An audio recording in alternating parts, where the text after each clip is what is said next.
안녕하세요, 최호섭입니다. 지난밤에 애플이 또 맥북을 내놨습니다. 16인치 맥북 프로인데요. 그 소문으로 돌던 게 딱 맞았습니다. 요즘에 애플이 왜 이렇게 중요한 제품들을 조용히 내놓는지 잘 모르겠습니다. 얼마 전에 에어팟 프로도 그랬고요.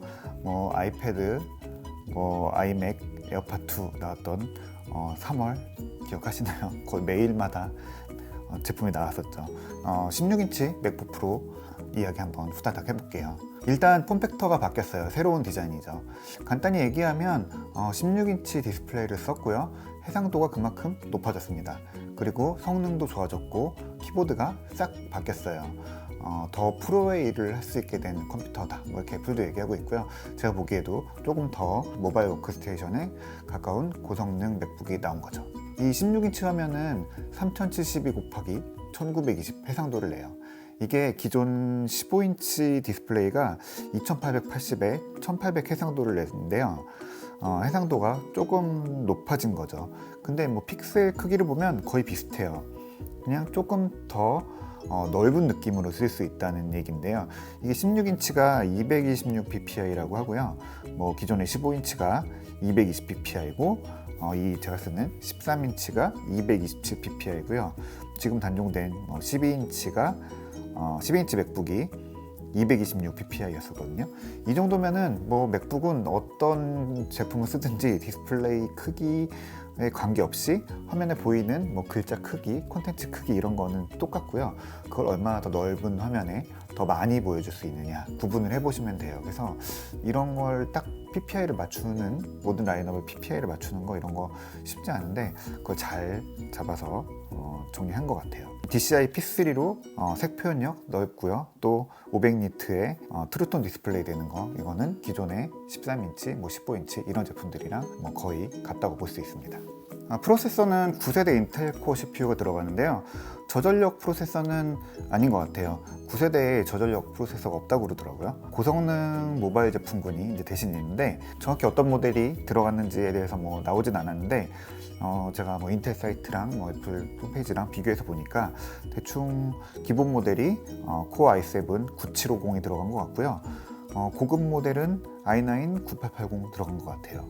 이게 13인치랑은 쓰는 칩 레벨이 완전히 달라요. 기본 모델이 6코어고 고급 모델은 8코어가 들어가는 거죠. i7, i9 이런 이제 고성능 프로세서가 들어가게 되는 거예요. 여기 이제 그래픽 카드도 AMD 레디언 프로 5300M 그리고 5500M을 골라서 넣을 수가 있어요. 비디오 메모리는 4GB 시작하는데 8GB 이렇게 고를 수도 있어요. 결국 이게 이제 용도가 영상, 그래픽 용도 이렇게 간다는 거예요. 확실히 이제 고성능 추구하고 있다는 게 그래픽에서도 볼 수 있고요. 또 그렇게 큰 데이터들을 다룬다는 거를 확실하게 보여주는 게 이제 저장 공간이랑 메모리인데요. 기본 시스템 메모리가 16GB에서 시작해요. 그리고 64GB까지 늘릴 수 있습니다. 맥북 프로에 16GB 한 개가 풀린 게 얼마 되지 않았거든요. 이게 전력 이런 것 때문에 그 기존에는 8기가, 16기가 이렇게 묶어놨었는데 이제 32GB로 얼마 전에 늘어났는데 이게 다시 64GB까지 늘려 쓸 수 있게 풀린 거죠. 그리고 SSD도 기본이 512GB예요. 보통 128GB부터 시작하는 게 기존의 맥이었는데 기본이 510이고 그 아래는 아예 없습니다. 그리고 고급 모델이 1TB를 고를 수 있게 됐습니다. 애플이 메모리나 이런 거에 좀 인색하다는 평이 있는데 기본이 16GB, 512GB 이렇게 된다는 거 좀 놀라운 일이긴 하죠. 이 정도면은 그냥 기본 모델로도 웬만한 영상 편집이나 그래픽 작업 이런 거에 그냥 문제가 없는 정도가 아니라 시원시원하게 잘 돌아갈 것 같아요. 모바일 워크세션이라고 부르기에 충분한 성능인 것 같습니다. 이 폼팩터가 바뀌면서 체감되는 가장 큰 변화는 키보드가 아닐까 싶습니다.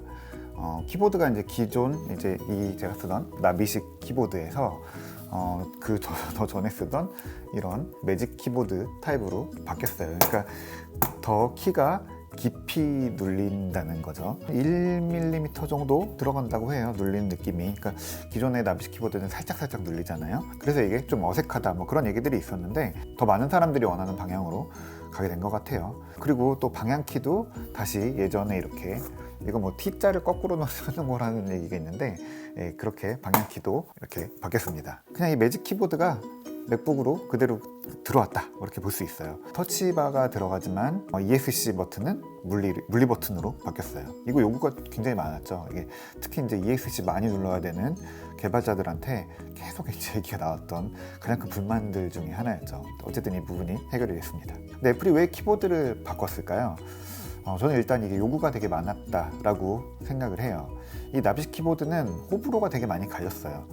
뭐 저는 사실 이 나비시 키보드 적응하고 나니까 힘을 많이 주지 않아도 적절하게 잘 눌리고 뭐 이렇게 키 눌리는 깊이 이제 키 트래블이라고 하죠. 이게 짧아서 키보드를 빨리 칠 때 좀 유리하고요. 손도 편해서 저는 이 키보드가 좀 적응하고 나니까 더 좋다라는 느낌을 받았었거든요. 근데 좀 저의 불만은 좀 시끄럽다라는 게 좀 아쉬웠는데 이게 이제 3세대 나오면서 크게 줄어들어서 이제 거의 해결됐다 볼 수 있는 정도로 바뀌었습니다. 근데 또 애플 입장에서는 이 나비시 키보드가 고장 때문에 좀 골칫거리였던 것 같거든요. 이게 가끔 키가 좀 눌리지 않거나 누르면은 한 번에 한 번 눌렀는데 막 5개, 6개 눌리고 막 이런 경우들이 생기거든요. 그러니까 접점이 뭔가 문제가 있다는 거예요. 저도 그래서 이제 한 번 키보드를 교체했던 적이 있는데 이게 뭐 그냥 가끔 일어나는 게 아니라 어떻게 보면 좀 고질병이랄까요. 그래서 애플도 이 문제를 알고 있어서 기존 뭐 다른 AS 기간이랑 관계없이 키보드는 4년 동안 무상으로 수리해준다고 했거든요. 근데 저도 어쨌든 이제 보증 기간 전에 고장이 나서 한번 바꿨었는데 그냥 이 키보드만 바꾸는 게 아니더라고요. 이게 아예 이 위판을 통째로 바꿔요. 그래서 키보드 그리고 이제 트랙패드 그리고 이 케이스 이제 위쪽 케이스까지 바뀌고요. 여기에 배터리까지 바뀌거든요. 그래서 바꾸고 나니까 배터리 사이클이 다시 이제 0이 돼서 좋다 이렇게 했었는데 이게 유상으로 하신 분들도 계실 거예요. 해보셨으면 아시겠지만 이게 60만 원이 들어가요. 보증기간이 끝나고 나면은 사실 굉장히 큰 부담이 되는 거죠. 근데 이거를 이제 무상으로 해주겠다고 했으니까 이게 애플로서도 비용적으로 작지 않은 부담이 될 거예요. 저는 어쨌든 애플이 이 문제를 좀 해결하고 좀 모든 사람들이 만족할 수 있는 완벽한 나비 키보드를 좀 기대했었는데 좀 다시 예전으로 돌아간 거는 조금 아쉽긴 하네요. 그래도 시장 반응은 이 매직 키보드가 훨씬 좋은 것 같기는 해요. 저도 이제 써보면은 이게 더 좋다 생각할 수도 있고 어쨌든 시장은 이걸 더 긍정적으로 보는 것 같습니다. 가격은 프로 모델이니까 그렇게 싸진 않아요. 319만 원부터 시작하는데 절대값으로 따지면 좀 비싼 값이죠. 근데 이 정도 성능, 이 정도 스펙까지 노트북이라고 하면은 이 가격이 그렇게 무리한 값은 아닌 것 같아요. 코어 8개짜리 i9에 1TB SSD 들어가는 고급 모델도 369만 원이거든요.